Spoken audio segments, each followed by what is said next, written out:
오늘 하나님 말씀은 골로새서 2장 6절 7절 말씀입니다. 골로새서 2장 6절 7절 말씀입니다.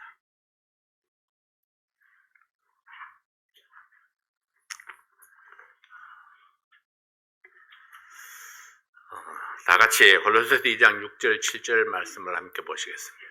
그러므로 너희가 그리스도 예수를 주로 받았으니 그 안에서 행하되 그 안에 뿌리를 박으며 세움을 입어 교훈을 받은 대로 믿음에 굳게 서서 감사함을 넘치게 하라. 아멘. 오늘 이 말씀을 통해서 감사함을 넘치게 하라, 이런 제목으로 말씀을 전하겠습니다. 기도하겠습니다. 아버지 하나님, 감사합니다. 오늘 이 말씀을 통해서 하나님께서 우리에게 보여주시는 우리 하나님의 뜻을 발견하고 또 우리 하나님의 뜻에 합당한 저희들의 삶이 되도록 도와주십시오. 감사함을 넘치게 하라. 우리의 삶 속에 감사함이 넘칠 때에 그때에 진정한 행복이 있고 또 기쁨이 있고 또 우리의 삶의 가치가 나타나는 줄 믿습니다.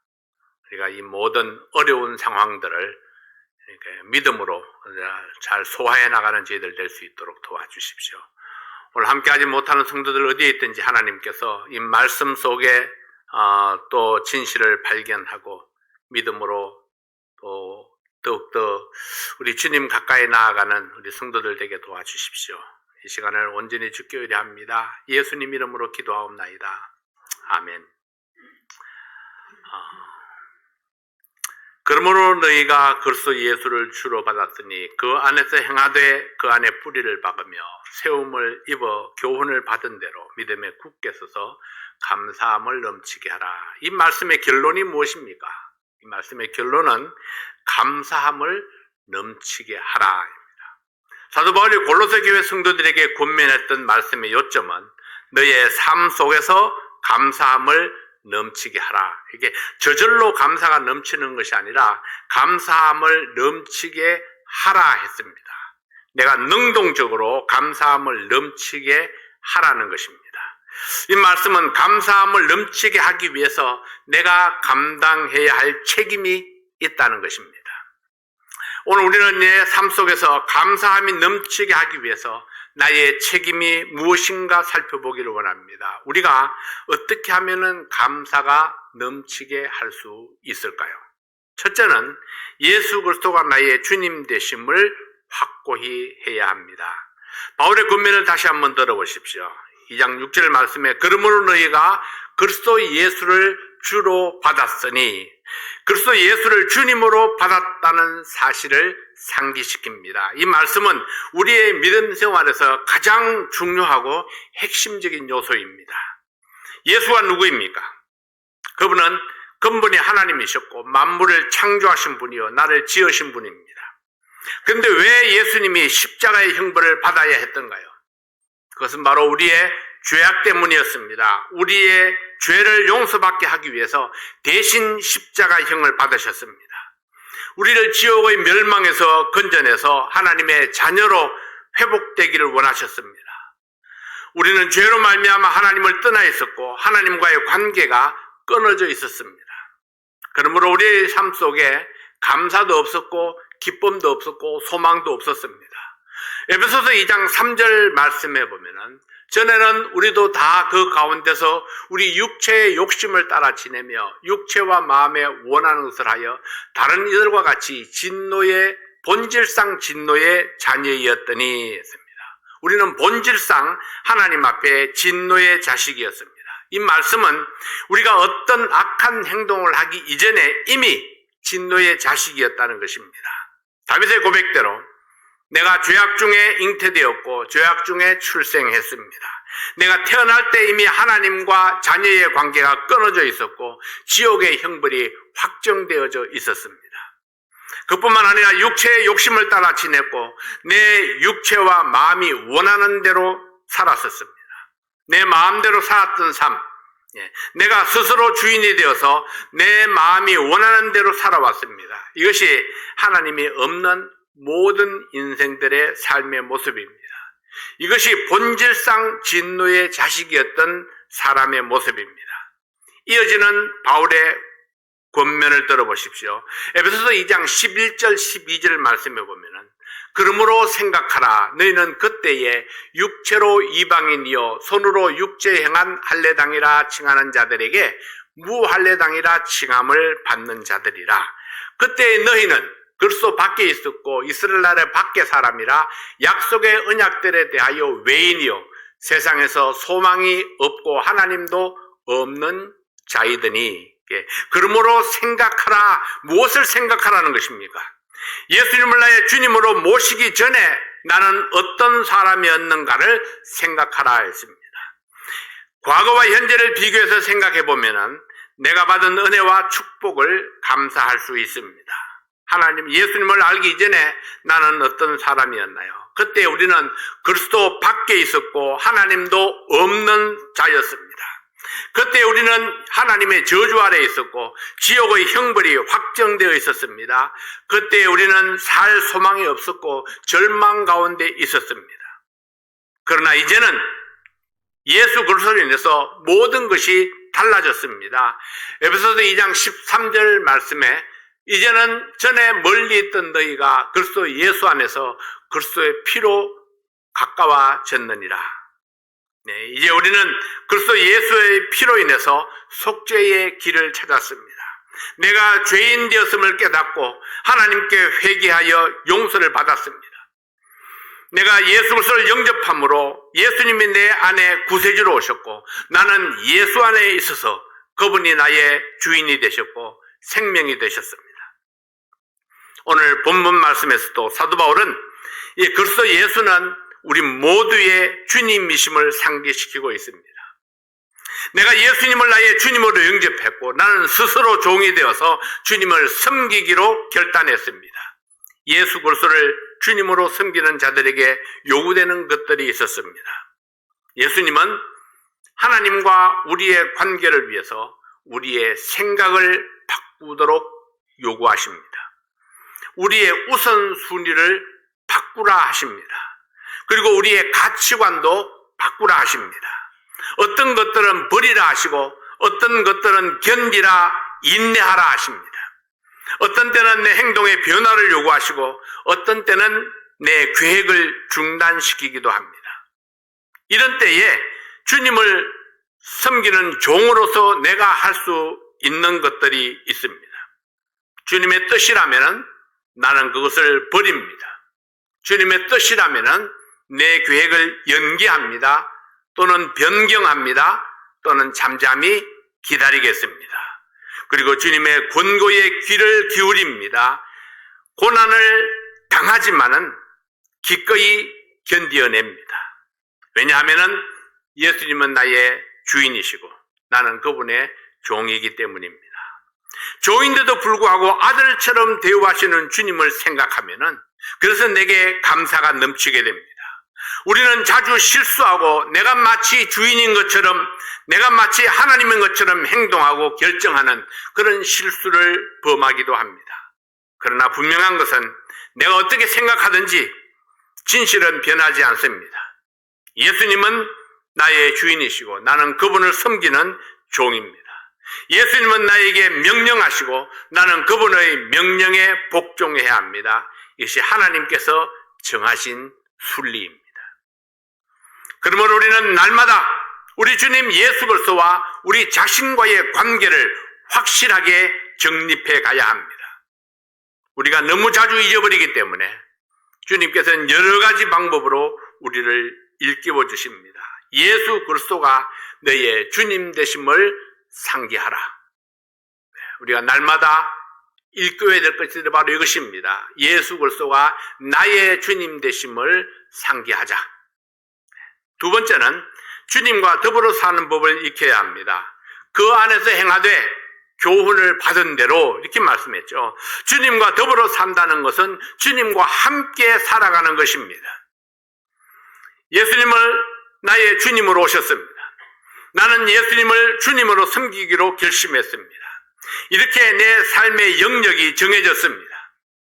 그리고 이것은 내가 스스로 결정한 것입니다. 그 안에서 행하되 예수님을 주님으로 받았다면 예수님은 나에게 명령권자이고 나는 복종해야 할 종입니다. 명령과 복종은 항상 함께합니다. 이것이 더불어 사는 것입니다. 우리가 효과적으로 주님을 섬기고 그분의 뜻에 복종하려면 주님의 뜻을 잘 알아야 합니다. 주님의 뜻을 잘 알 수 있는 방법이 무엇입니까? 우리의 주님의 생각을 기록해 놓은 이 성경 말씀을 읽고 묵상함으로 우리가 성경을 통해서 주님의 뜻을 알 수 있습니다. 하나님의 말씀이 선포되는 예배에 적극적으로 참여함으로 주님의 뜻을 알 수 있습니다. 하나님의 말씀인 성경을 공부함으로 우리가 주님의 뜻을 알 수 있습니다.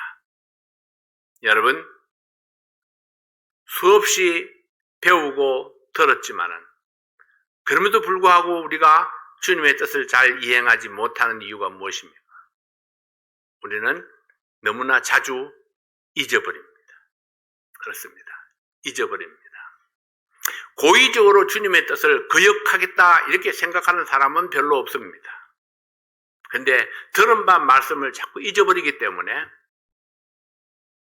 내 옛날 삶의 모습이 자꾸 밖으로 드러나려고 하는 것입니다. 그래서 옛 습관대로 행하기 때문에 하나님의 뜻이 내 삶 속에 나타나지 못하는 경우가 얼마나 많은지 모릅니다.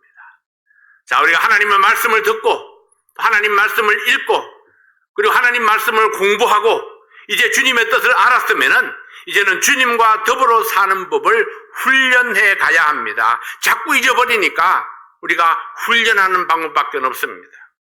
되풀이하고 또 되풀이하고 또 되풀이하는 것이 바로 훈련입니다. 인간에게는 죄성이 있어서 청개구리처럼 행할 때가 너무나 많습니다.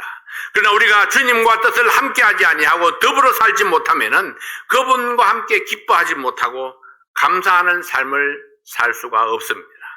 나의 삶에서 감사함을 넘치게 하는 비결, 그것은 주님과 더불어 사는 것입니다. 그 안에서 행하되 교훈을 받은 대로. 이 말씀은 단순히 순종하는 것 이상입니다. 무엇을 하든지 함께 하는 것입니다. 같은 시간에, 같은 공간에, 같은 생각을 하고 같은 패턴에서 살아가는 것입니다. 이것이 항상 감사가 넘칠 수 있는 비결입니다. 내가 무엇을 하든지 주님이 지금 현재 이 시간에 나와 함께 한다는 사실을 기억하는 것입니다. 세 번째로 주님의 말씀 속에 더 깊이 잠겨야 합니다. 골로새서 2장 7절 말씀에 보면은 그 안에 뿌리를 박으며 세움을 입어 교훈을 받은 대로 믿음에 굳게 서서 감사함을 넘치게 하라 했습니다. 나무가 견고하게 서기 위해서는 뿌리가 깊이 내려가야 합니다. 뿌리가 깊이 내려가기 위해서는 물이 있는 곳을 향해서 뻗어가야 합니다. 우리 믿음의 뿌리를 위해서 말씀을 향해서 뻗어가고자 하는 열망으로 가득해야 합니다. 믿음의 뿌리가 말씀을 향해 뻗어가다가 장애물을 만나기도 합니다. 그때 성령께서는 우리의 믿음을 포기하지 아니하고 장애물을 뚫고 가든지 장애물을 돌아서라도 말씀을 향해서 계속 뻗어나갈 수 있는 힘을 제공해 줍니다. 내 믿음이 생명의 말씀과 연합하여서 그 말씀 속에 깊이 잠길수록 기쁨과 감사가 넘치는 삶을 살아갈 수 있습니다. 하나님의 말씀이 비결입니다. 그러면 내가 하나님 말씀을 떠나서는 기쁨이 감사가 넘치는 삶을 살 수가 없습니다. 내가 하나님께 예배 드리지 아니하고는 하나님의 뜻을 깨달을 수도 없을 뿐만 아니라 감사가 넘치는 삶을 살 수가 없습니다. 가뜩이나 우리의 삶이 어려운 삶 아닙니까? 어려움이 없는 인생이 없습니다. 고난이 없는 인생이 없죠. 문제를 넘으면 또 다른 문제가 우리 앞을 가로막습니다. 그럼에도 불구하고 우리가 감사가 넘치는 삶을 살기 위해서는 우리 하나님 앞에 예배함으로, 하나님 말씀 앞에 순종함으로 하나님께서 우리의 삶을 어떻게 이끌어가는가를 매일 매순간 깨닫는 것입니다. 그 속에 어려움 가운데서도 나를 축복하시고 나에게 사랑을 베푸시는 그 하나님의 진심을 하나님의 그 본뜻을 깨닫는 것입니다. 그러면은 그 속에서 내가 마음속에 항상 기쁨과 감사를 누릴 수 있습니다. 말씀 속에 깊이 잠기는 것, 깊은 묵상, 매일 묵상, 믿음과 순종으로 받는 것입니다. 내 믿음의 뿌리가 예수님의 말씀 안에 깊이 박혔다면 나는 어떤 사탄의 유혹에도 넘어지지 아니하고 믿음을 견고하게 지킬 수 있습니다. 바람이 불어도 폭풍과 휘몰아쳐도 내 믿음의 뿌리는 뽑히지 아니하고 비록 잎이 다 떨어지고 가지가 부러지고 고난이 극심해도 내 믿음은 오히려 굳건하게 설 수 있습니다. 사랑하는 성도 여러분, 여러분의 믿음의 뿌리는 무엇을 향해서 뻗어가고 있습니까? 좋은 환경에 항상 뿌리를 견고하게 하는 것은 아닙니다. 좋은 인간관계가 항상 믿음의 승리를 주는 것도 아닙니다. 때로는 역경과 고난이 있을지라도 하나님의 말씀의 뿌리가 내려져 있다면 결국에는 승리하게 되고 감사함이 넘치는 믿음의 삶을 살 수 있습니다. 그래서 우리는 어려움이 있을 때일수록 바람이 휘몰아칠수록 우리가 하나님의 말씀으로 가까이 나아가야 합니다. 고난이 올 때에 내 마음의 염려가 커질 때에 나는 얼마만큼 하나님의 말씀을 의지하고 있는가, 나 자신의 내면을 바라보면서 하나님 말씀으로 더 가까이 더 깊이 우리가 나아갈 수 있기를 원합니다. 내 믿음의 뿌리를 하나님 말씀 속에 깊이 내릴 수 있기를 바랍니다. 네 번째로 주님이 세우시는 인생을 추구해야 합니다. 골로새서 2장 7절 말씀에 보면 그 안에 뿌리를 박으며 세움을 입어 했습니다. 내가 세우는 것이 아니라 세움을 입어야 된다고 했습니다. 내가 세우는 인생은 내가 중심이 될 수밖에 없습니다. 내가 중심이 되는 인생은 내 아이디어와 내 능력으로 살게 됩니다. 내 아이디어와 내 능력은 얼마나 보잘것없는 것인지 이미 우리는 체험을 해왔습니다. 지나온 나의 삶이 그것을 잘 가르쳐주고 있습니다. 그렇다면 하나님의 능력과 하나님의 지혜로 내 인생을 다시 설계해야 합니다. 하나님이 세워주십시오. 하나님이 이끌어 주십시오. 하나님께 맡기는 삶을 살아야 합니다. 하나님의 설계대로 사는 것이 나를 향한 하나님의 뜻입니다. 그러므로 하나님의 말씀 위에 세움을 입어야 합니다. 하나님이 설계하고 세우시도록 주님의 손길에 맡겨져야 합니다. 그러기 위해서는 내가 인생의 중대한 결정을 내릴 때마다 기도하고 생각해야 합니다. 이것이 하나님의 뜻인가? 네, 이것이 하나님께 영광이 되는가? 이것이 주님의 몸된 교회를 세우는 것인가? 적어도 우리는 이 세 가지를 생각하고 결정하고 결단해야 합니다. 이것이 다른 성도들과 사랑하고 더불어 살아가는 것인가? 하나님께서 내 계획과 내 결정을 기뻐하시면 우리는 하나님께 감사함을 넘치게 할 수 있습니다. 다섯 번째는 하나씩 실천하는 삶을 훈련해야 합니다. 골로새서 2장 7절 말씀에 보면 그 안에 뿌리를 박으며 세움을 입어 교훈을 받은 대로 믿음에 굳게 서서 감사함을 넘치게 하라. 자, 여러분 이 말씀을 단계적으로 보면요, 그 안에 뿌리를 박으며 그 다음에 세움을 입어 그리고 교훈을 받은 대로 믿음에 굳게 서서 감사함을 넘치게 하라 했습니다. 마지막 결론이 감사함을 넘치게 하는 거죠. 감사함을 넘치게 하기 위해서 그 안에 뿌리를 박으며 세움을 입어서 교훈을 받은 대로 믿음에 굳게 서야만 합니다. 예수님을 주님으로 받은 그 결심으로 주님의 말씀 안에 뿌리를 박고 주님의 뜻을 따라 세움을 입어서 주님께로부터 교훈을 받은 대로 믿음에 굳게 서서 감사함을 넘치게 하라. 네, 우리가 자주 범하는 실수가 무엇인지 아십니까? 뭐 아니면 또, 네, 흙 아니면 백이고 전부가 아니면 포기하는 데 있습니다. 그러나 주님께서는 우리의 삶을 훈련하기 원하십니다. 하나씩 한 단계씩 훈련하고 쌓아가는 것을 기뻐하십니다. 하나씩 쌓아가다 보면은 어느 순간 우리는 주님을 닮아 있는 모습으로 성장하고 성숙해 있을 것입니다. 사탄은 잠시도 나를 포기하지 아니하고 지속적으로 공격하고 있습니다. 그래서 믿음의 삶이 힘들고 어렵습니다. 그러나 전쟁은 하나님께 속한 것이라 했습니다. 하나님의 말씀을 믿음으로 받으면 모든 어려움을 하나님께서 해결하시고 모든 벽을 하나님께서 무너뜨리시고 하나님께서 우리 대신 싸워주신다고 말씀을 했습니다. 이 사실을 인정할 때에 우리는 어떤 상황에서도 기뻐할 수 있고 감사함을 넘치게 할 수 있습니다. 우리의 삶에서 감사함을 넘치게 하는 비결은 무엇입니까? 먼저 예수님을 나의 주님으로 받아야 합니다. 예수님이 내 삶의 주인이라는 사실을 날마다 상기해야 합니다. 그래야 내가 주님의 말씀에 온전히 복종할 수 있기 때문입니다. 그리고 하나님의 말씀에 내 믿음의 뿌리를 받고 그 말씀으로부터 날마다 교훈을 받아야 합니다. 하나님의 말씀에 내 믿음이 날마다 세워져 가야 합니다. 한 번이 아닙니다. 날마다 세워져 가야 합니다. 사탄은 잠시도 쉬지 않고 나를 공격하기 때문입니다. 그리고 나를 받아주신 주님께, 나를 세워주신 주님께, 날마다 진리로 교훈하시는 주님께 감사함을 실천해야 합니다. 자, 여러분 한번 정리해 보죠.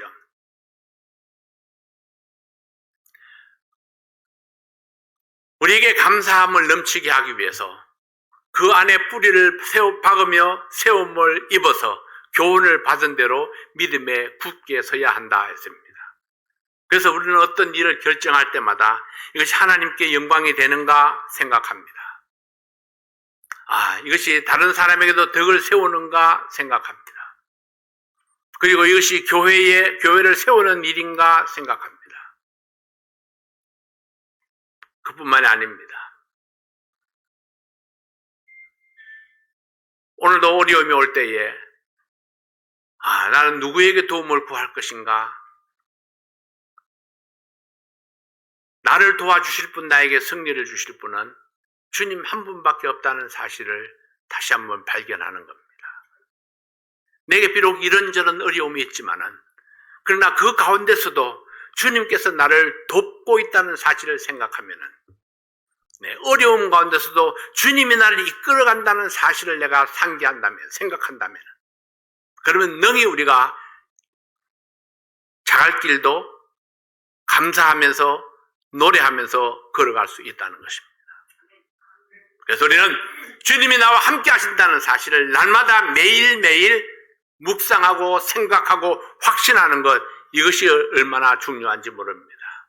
우리의 삶 속에 아무리 어려운 상황이 있어도 그 어려운 상황도 주님께서 나와 함께 하십니다. 주님이 나를 이끌어 가십니다. 그러므로 나는 능히 감사함을 넘치게 할 수 있습니다.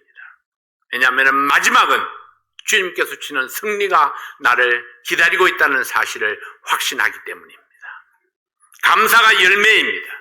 감사가 결론입니다. 감사가 없는 믿음은 참 믿음이 아닙니다. 감사는 주님의 공로를 인정하는 것이고 감사는 내게 있는 모든 것이 주님의 은혜였다는 사실을 고백하는 것입니다. 사랑하는 성도 여러분, 코비드로 인해서 어려운 순간들이 있었지만은 잘 견디게 하셨고 승리하게 하셨습니다. 우리의 필요를 채워주셨고 사탄의 역사를 이기게 하셨습니다. 하나님의 은혜로 건강을 지켜주셨습니다. 하나님의 은혜로 우리의 가족들과 비즈니스와 교회를 지켜주셨습니다. 하나님의 은혜로 우리도 오늘도 복된 주일을 맞이할 수 있었습니다. 오늘도 감사함으로 하나님을 찬양한다면 여러분은 성공적인 삶을 살고 있습니다. 매일매일 나의 삶을 평가할 수 있는 기준은 감사함으로 주님을 찬양하는 것입니다. 감사함을 넘치게 하는 것이 곧 승리의 비결입니다. 사랑하는 성도 여러분, 우리는 우리의 삶 속에서 얼마나 형통함이 있는가를 생각합니다. 그러나 우리가 승리하는 비결은 오늘도 우리의 삶 속에서 얼마나 내가 감사하는 삶을 살고 있는가 하는 것입니다. 어떤 상황에서도 내 마음속에 감사가 있다면 우리 오늘도 승리한 것입니다. 잘 살았습니다. 내일도 내가 감사하는 삶을 살 수 있다면 내일도 잘 살 수 있습니다. 그리고 승리할 수 있습니다. 그래서 우리 주님 때문에 기쁨과 감사가 넘치는 여러분의 삶이 될 수 있기를 바랍니다. 상황과 현실 속에서 감사를 찾으려 하면은 우리는 늘 실패할 수밖에 없습니다. 어떤 상황에서도 하나님 말씀을 의지하고 주님을 의지함으로 우리가 감사가 넘치는 우리의 삶이 되시기를 바랍니다. 기도하겠습니다. 아버지 하나님, 하나님의 놀라우신 은혜와 그 깊은 사랑을 인해서 감사를 드립니다. 하나님이 우리를 구원하셨고 하나님이 우리와 함께 하시고 하나님이 우리의 모든 상황 속에서 우리의 삶을 인도해 주시니 감사를 드립니다. 아버지 하나님, 어려운 중에서도 늘 승리를 주시니 감사합니다. 사탄의 모든 공격 속에서 하나님이 나를 지켜주시니 감사를 드립니다. 사랑하는 모든 성도들의 삶 속에 또 성도들의 마음 속에 또 신앙 속에 하나님이 살아계셔서 하나님이 나를 이끌어가는 삶을 살게 하시고 그 하나님의 이끄심에 온전히 순종함으로 따라가는 우리 모든 성도들 될 수 있도록 축복하여 주시옵소서. 예수님 이름으로 간절히 기도하옵나이다. 아멘.